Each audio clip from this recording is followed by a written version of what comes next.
Oi, pessoal, tudo bem com vocês? Vamos dar continuidade às nossas aulas da disciplina de microbiologia e hoje vamos iniciar falando sobre a poliomielite.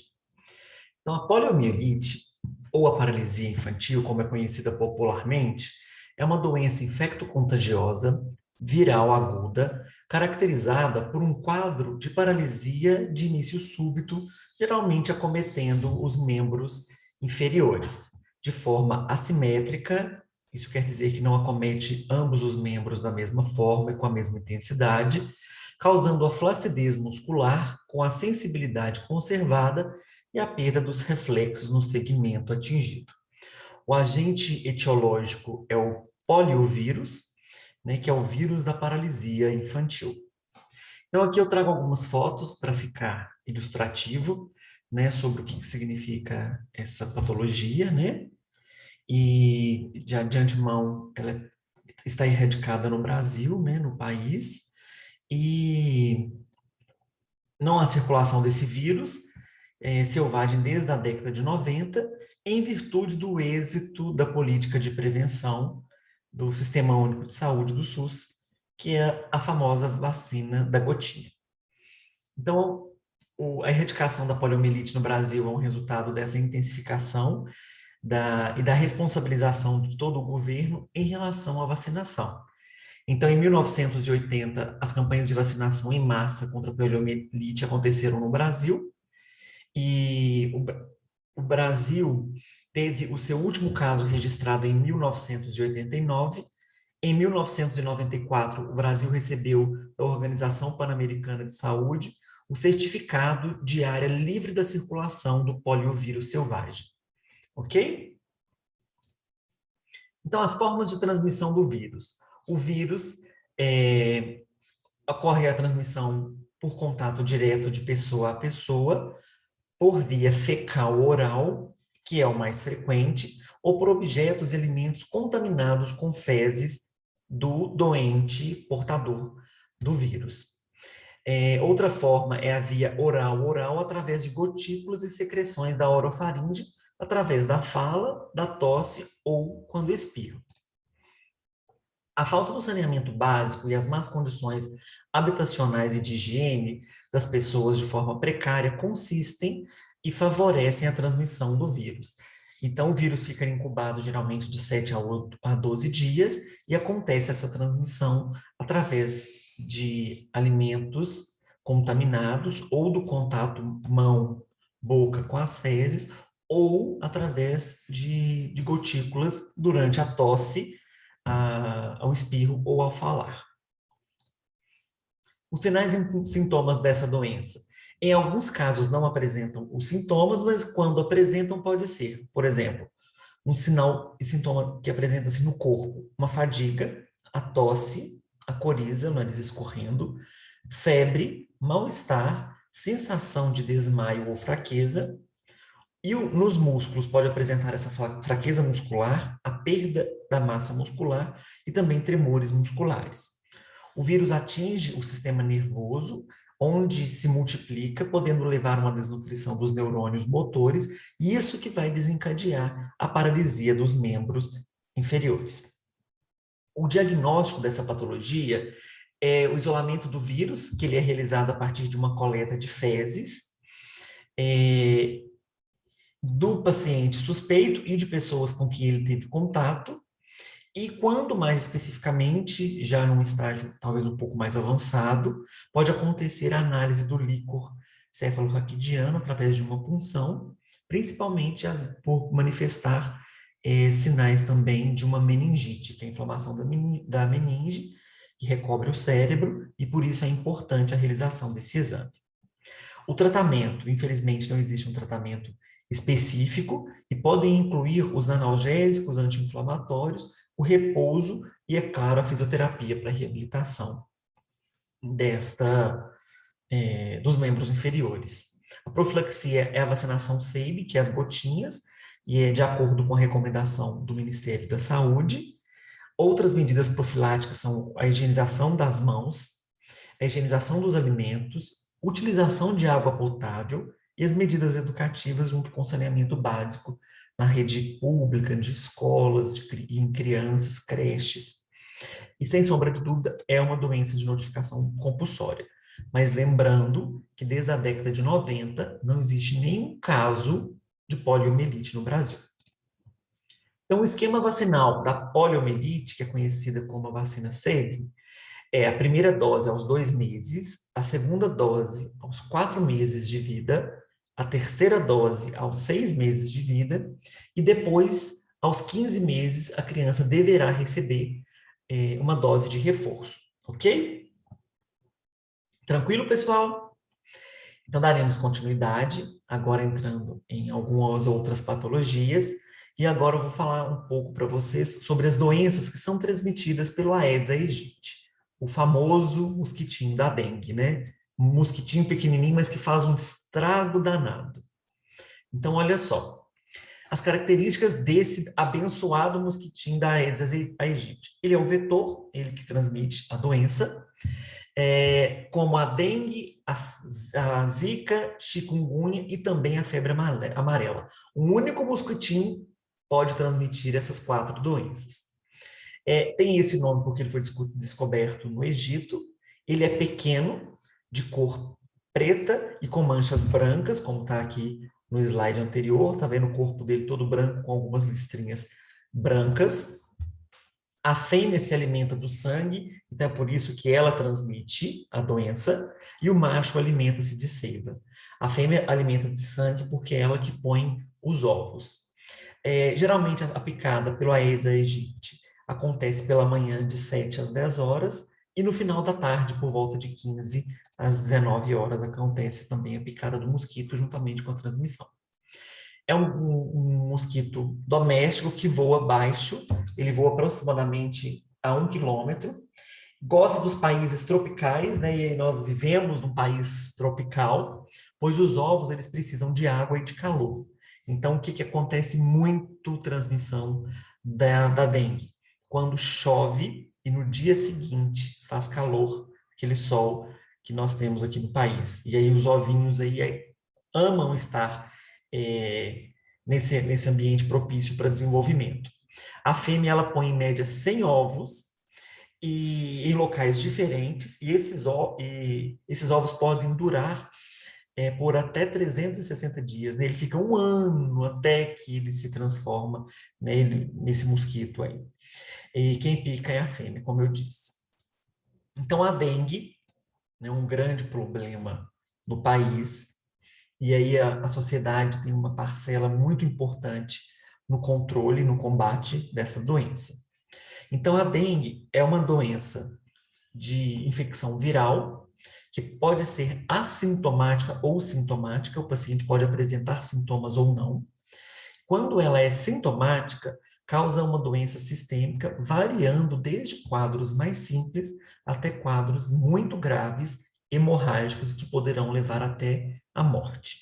O agente etiológico é o vírus da dengue, que existem 4 sorotipos diferentes: o DNV1, DNV2, DNV3 e V4. Quem contrairá a dengue causada por algum desses sorotipos não estará imune aos outros tipos. Então, geralmente, o pessoal fala, eu tive dengue uma vez, eu voltei de novo. Se for picado com mosquito que tem um outro sorotipo, ele vai desenvolver a dengue também. Então, as formas de transmissão é através da picada do mosquito, né, e a fêmea, que vai picar, o mosquito pica o homem e depois o homem, se for picado de novo, vai continuar transmitindo.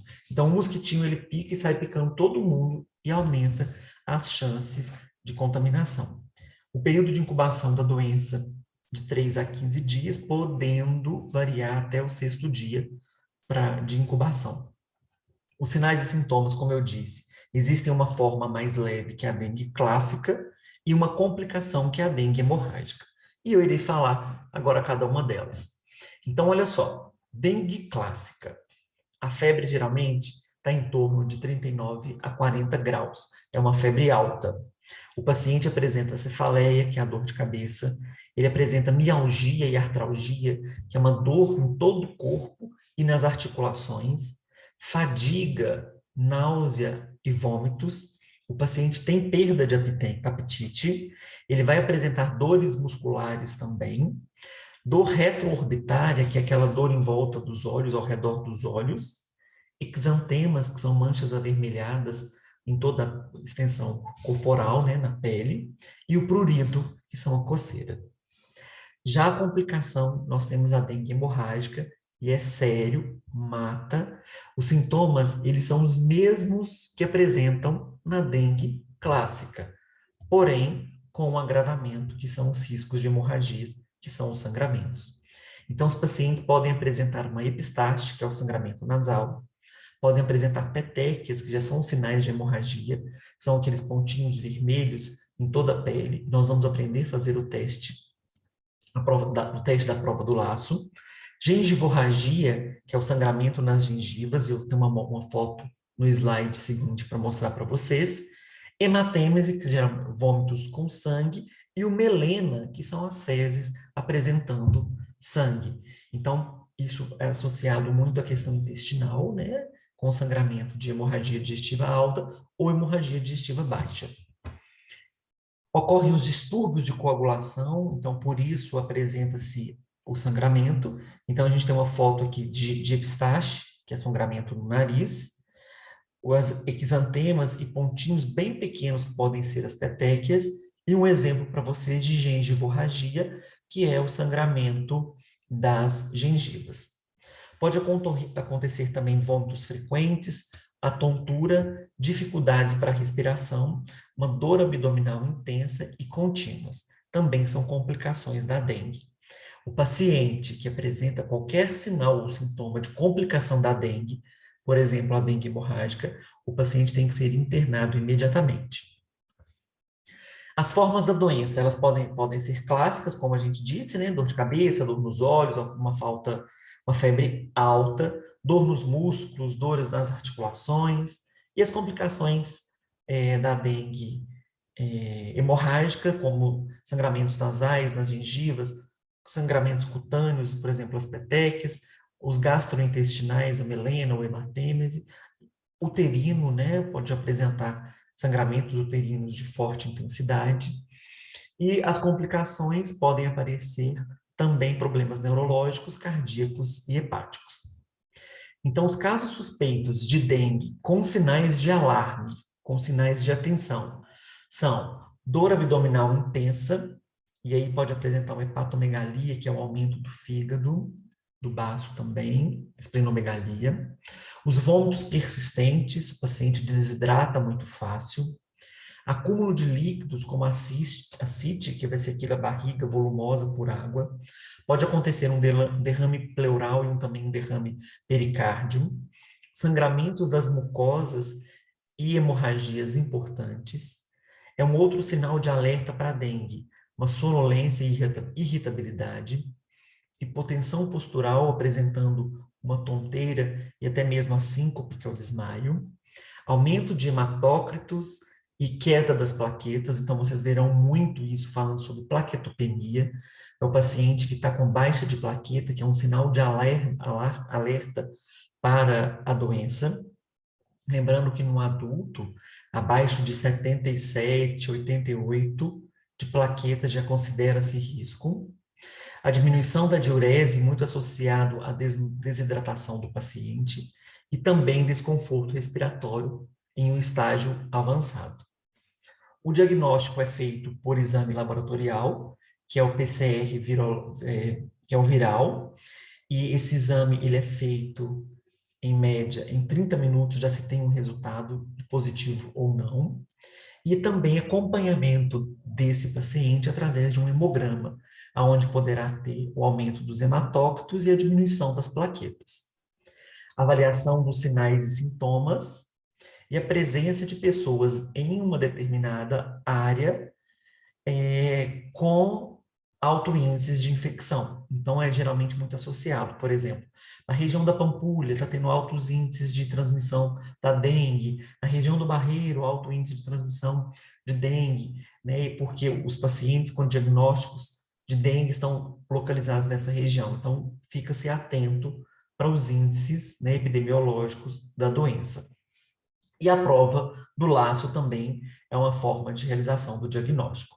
Nós teremos uma aula prática sobre a prova do laço, mas eu vou explicar rapidamente para vocês no dia da aula e o reforço, que vai realizar um desenho medindo 2,5, um quadrado de 2,5 por 2,5 no antebraço do paciente, aferir a PA e achar o valor médio da pressão, insuflando um manguito até a pressão arterial média e manter insuflado de 3 minutos em crianças e por 5 minutos no adulto. Geralmente, a realização desse teste, o paciente ele queixa dor, porque ele já está com dor no corpo, dor muscular, dores nas articulações, e a realização deste teste, por ter que ficar com o manguito insuflado, apertando o braço do paciente por um período muito longo, o paciente muitas vezes refere dor. E aí, quando você retira o aparelho do esfigmomanômetro, o aparelho de pressão, ele é dentro do quadradinho de 2,5 por 2,5, você conta quantas petecas, que são as pontinhas avermelhadas que surgiram. Então, em crianças, se foram mais ou igual a 10 petecas, é considerado prova do laço positivo, e em adultos, maiores ou iguais a 20 petecas, também é considerado prova do laço positivo. O tratamento, não existe tratamento específico para a dengue, mas deve-se fazer um alívio desses sinais e desses sintomas que o paciente apresenta. Então, eu tenho que recomendar analgésicos para o paciente e também antitérmicos, né, para controle da febre.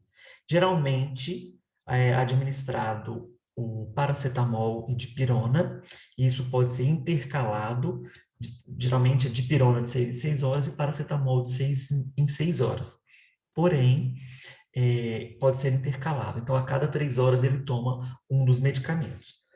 Para vocês entenderem, às 9 horas da manhã o paciente toma dipirona.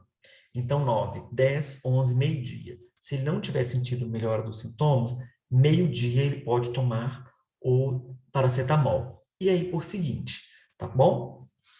Deve-se intensificar a ingesta hídrica, os pacientes precisam, desculpa, os pacientes precisam tomar bastante líquido, bastante água, suco. Às vezes é recomendado e orientado aos pacientes a ingesta de suco por ter um pouquinho de sabor e o paciente não sentir aquele enjoo somente com água. É importante manter o repouso e ter atenção para os sinais de agravamento, principalmente de sangramento. Nos casos mais graves, como eu disse para vocês, é recomendado a internação imediata, porque o paciente ele vai apresentar sinais de choque e hemorragias, né? E é necessário a hidratação venosa. Então, soroterapia na veia, né, do paciente, soroterapia venosa é indicado.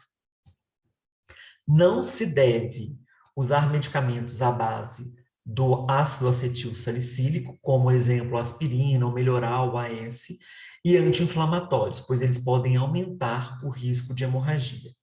O ácido acetil salicílico são anticoagulantes, né? Então, não se pode administrar de hipótese alguma nesses pacientes, porque eles vão ter sangramento.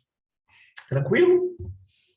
A profilaxia, não irei me atentar à profilaxia aqui nesta aula, porque vocês terão um trabalho para fazer sobre isso, mas a dica do combate ao mosquito e aos focos das larvas são manter as caixas d'água sempre cobertas, com tampa ou com tela, remover as folhas, os galhos das calhas, porque se a água não escoar, ficam pocinhas de água. Não deixar águas das chuvas acumuladas nas lajes, nas sacadas descobertas. Deve-se lavar sempre com escova e sabão os tanques onde são utilizados para armazenamento da água. Manter bem tampados os tonéis e os barris de água que as pessoas utilizam. Encher os pratinhos de planta com areia. E se tem gente que não gosta de fazer isso, a orientação é que lave todos os dias com uma bucha e água e sabão. Quem tiver plantas nos vasos aquáticos, né, plantas que ficam nos vasos somente com água, deve-se trocar e lavar, principalmente por dentro com escova, água e sabão, pelo menos uma vez por semana. Guardar as garrafas sem tampas, sempre com a boca para baixo para não reter água dentro dessas garrafas. Entregar os pneus velhos ao serviço de limpeza urbana, ou guardá-los sem águas ou em locais cobertos por abrigos da chuva. Colocar o lixo em sacos plásticos e manter as lixeiras sempre fechadas, né, pessoal? E nunca jogar lixos em terrenos baldios, em lotes, né, baldios, porque ali acontece o acúmulo de água e o bichinho, o mosquitinho, adora ir ali desovar, né, os seus ovos. E aí, do outro dia, está chovendo, tem água no outro dia, já faz sol, que é a temperatura que ele gosta, esses mosquitinhos vão se proliferando e vão aumentando. Tranquilo? Então, essa profilaxia, vocês terão um trabalho sobre ela e é, ela vale-se para todas as outras patologias que nós vamos falar aqui pela frente. Então, uma outra patologia que também é transmitida pelo mosquito da Aedes aegypti é a febre chikungunya. No Brasil, a circulação do vírus foi identificada pela primeira vez em 2014 e, em comparação com a dengue, a intensidade das dores nas articulações é bem maior.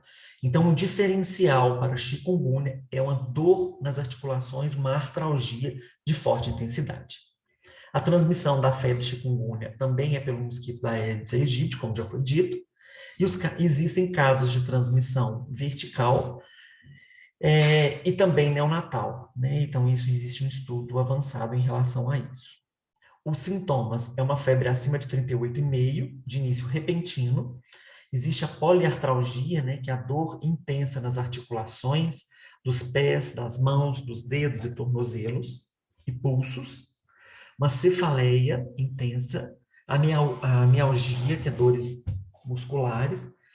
Conjuntivite é associado também à febre chikungunya, exantema, que são manchas avermelhadas na pele, e pode-se ter complicações neurológicas nos olhos, complicações gástricas e cardíacas.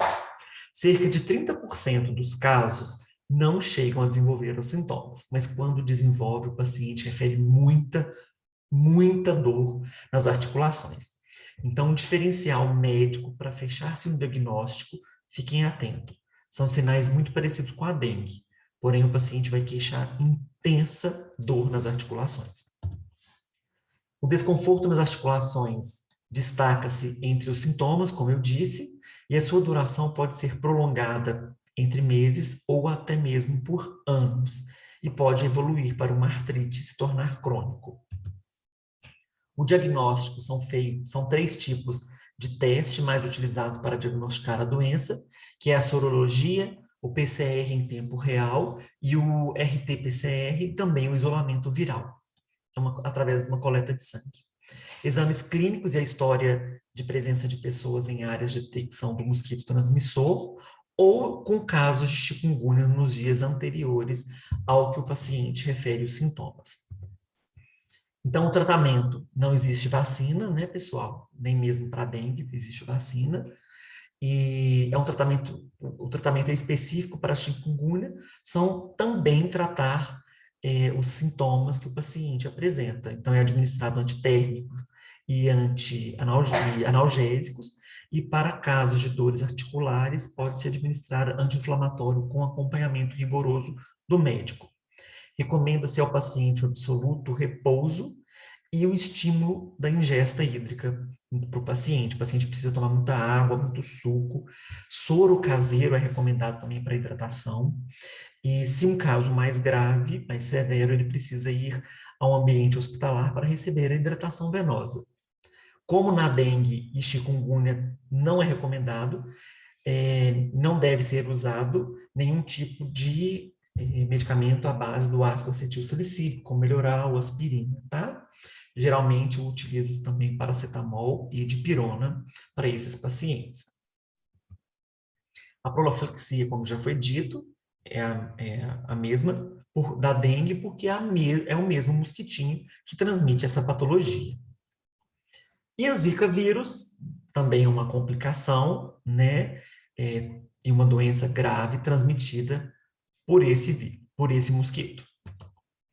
Então, a febre por vírus Zika é descrita como uma doença febril, aguda, autolimitada, com duração de 3 a 7 dias e geralmente sem complicações graves. Mas tem um detalhe que é do processo durante a gestação. Porém, há registros de mortes e manifestações neurológicas, além dos casos de microcefalia, que é quando durante o período de gestação não existe o desenvolvimento do cérebro do bebê, né? E aí, a microcefalia é quando a cabecinha do neném, ela não se desenvolve, porque o cérebro não desenvolveu, fica menor. O que é recomendado para que o nascimento de uma criança, né, de um bebê de 9 meses de gestação, é que ele tenha o perímetro cefálico. O perímetro cefálico é a medida do crânio do bebê, né, para essa mensuração, e o que é preconizado para uma gestação, onde nasce um neném de 9 meses, é que ele tenha uma medida de 33 centímetros, ok? A transmissão desta doença, né, do Zika vírus, ou vírus Zika, né, é através da picada do mosquito infectado do mosquito Aedes aegypti pelo vírus em regiões tropicais. Outras formas de transmissão, mas que ainda não existem comprovações, são através do sêmen, do leite materno e da saliva, mas ainda não existe uma confirmação sobre isso, tá? Então a gente não vai frisar no momento da nossa aula. Os sintomas são cerca de 80% das pessoas infectadas pelo vírus Zika não desenvolvem as manifestações clínicas. Porém, as pessoas que desenvolvem as manifestações apresentam cefaleia, febre baixa, dores leves nas articulações, podem apresentar exantemas, o prurido pelo corpo, que são a coceira, vermelhidão nos olhos, e outros sintomas menos frequentes são inchaço no corpo, dor de garganta, tosse e vômitos. Os sintomas são ligeiros e podem durar por cerca de 7 dias. E a relação Zika vírus com a microcefalia? Esse é o grande problema. Investigações sobre o tema continuam para esclarecer questões como a transmissão desse agente, sua forma de atuação no organismo humano, infecção do feto em período de maior vulnerabilidade para a gestante. O que quer dizer isso? Ainda não existe estudo definido em qual período da gestação a mãe tem maior risco de contrair o vírus através da picada do inseto, né, do mosquito, e ter uma malformação congênita, que é a microcefalia, ok? Em que o cérebro não vai ocorrer o desenvolvimento da maneira adequada. Então, os critérios de suspeita de microcefalias adotados pela Organização Mundial de Saúde são, lembrando que o perímetro cefálico, que é esse PC normal, para uma criança que nasceu de 9 meses, é de 33 centímetros. Então, já se considera microcefalia para o sexo masculino, uma criança, um bebê que apresenta essa medida, em média, 31,9 centímetros, do sexo masculino. E para o sexo feminino, a medida é de 31,5 centímetros. Então, se tem um perímetro cefálico menor que 33, dentro do que é estabelecido pelo Ministério da Saúde, já é uma complicação e já é uma definição de microcefalia. Então, nessa foto, vocês têm uma visão de uma circunferência craniana, né, normal, ou perímetro cefálico, é a mesma coisa. Nessa foto do meio, uma microcefalia, e nesta última foto, já tem-se a microcefalia grave.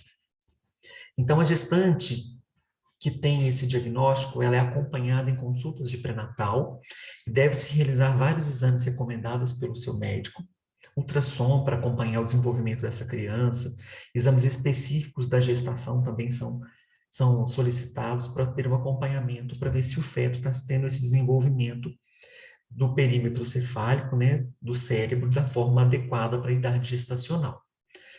Não se deve consumir bebidas alcoólicas qualquer tipo de droga e nem usar medicamentos sem orientação médica.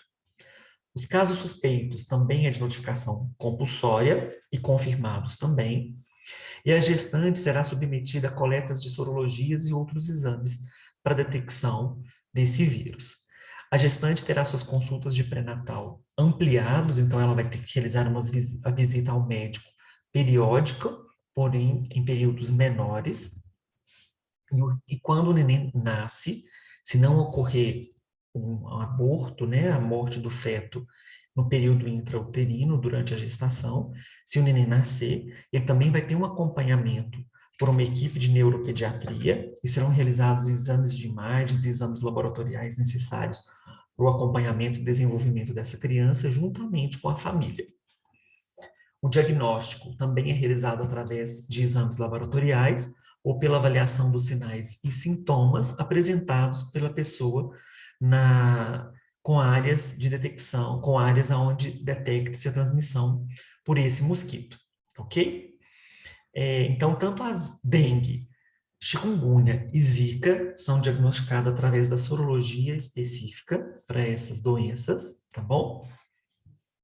E são de notificações compulsórias. É obrigatório que se faça notificação compulsória dessas doenças. Também não existe um tratamento específico para o Zika vírus. O tratamento dos casos sintomáticos é recomendado à base do uso de antitérmicos e analgésicos para o controle da febre e o manejo da dor apresentado por esses pacientes. Tanto na dengue, na chikungunya e na Zika vírus, quando a pessoa refere um intenso prurido, coceira pelo corpo, pode ser administrado também um antihistamínico, tá bom? E aí, como exemplo, para vocês entenderem, a loratadina, que diminui a coceira no corpo. No entanto, também é desaconselhável o uso de ácido acetil salicílico e drogas anti-inflamatórias, porque eles aumentam o risco de complicações hemorrágicas. Tranquilo, pessoal? A forma de transmissão dessas três patologias, febre, chikungunya, dengue e zika vírus, é através da picada do mosquito do Aedes aegypti, ok? E a profilaxia, a prevenção dessas doenças, não existem ainda vacina, né? Existem estudos, mas nada definido ainda. E as maneiras que a população deverá sempre ajudar para que se combata a proliferação desse mosquito, tá ok? Pessoal, muito obrigado, um abraço forte a todos vocês.